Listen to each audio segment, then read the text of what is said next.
22 अक्टूबर 1964 मुंबई में एक गुजराती परिवार में एक बच्चे का जन्म हुआ। उसका नाम रखा गया अमित अनिल चंद्र शाह।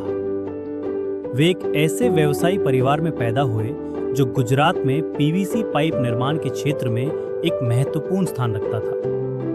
बचपन से ही सादगी, अनुशासन और व्यापारी घराने की समझ ने अमित शाह के व्यक्तित्व की नींव मजबूत कर दी। अमित शाह की शिक्षा की शुरुआत गुजरात के मानसा कस्बे से हुई, जहां उन्होंने अपनी शुरुआती स्कूली पढ़ाई पूरी की। बाद में परिवार अहमदाबाद आया और यहीं उन्होंने सीयू शाह साइंस कॉलेज से बायोकेमिस्ट्री में बीएससी किया। मानसा की सरल शिक्षा और अहमदाबाद की वैज्ञानिक पढ़ाई, इन्हीं दो आधारों ने उनके भविष्य के नेतृत्व की मजबूत नींव रखी। अमित शाह 16 साल की उम्र में आरएसएस से जुड़कर उनका राजनीतिक सफर शुरू हुआ। कॉलेज के दिनों में एबीवीपी से सक्रिय हुए और 1987 में बीजेपी की युवा इकाई में प्रवेश किया।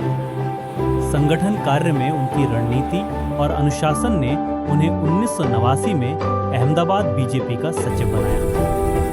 1997 में पहली बार विधायक बने और गुजरात सरकार में महत्वपूर्ण विभाग संभालते हुए वे राज्य राजनीति के प्रमुख चेहरों में शामिल हो गए। 2013 में उन्हें राष्ट्रीय राजनीति में बुलाया गया और 2014 के चुनाव में उनकी चुनावी रणनीति ने बीजेपी को ऐतिहासिक जीत दिलाई।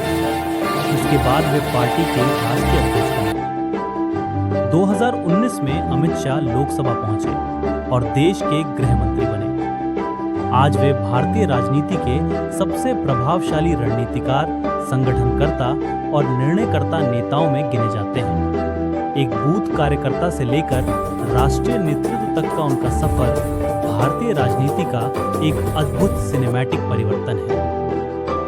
2014 के बाद भारत की राजनीति में एक नई धार तेज होती है और उसके केंद्र में खड़े हैं अमित शाह।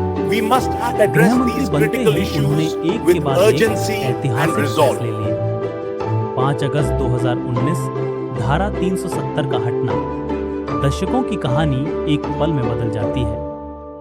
नागरिकता संशोधन अधिनियम, सताए हुए लोगों को घर देने का बड़ा फैसला, राष्ट्रीय सुरक्षा पर लोहे की दीवार, नक्सलवाद, आतंकवाद और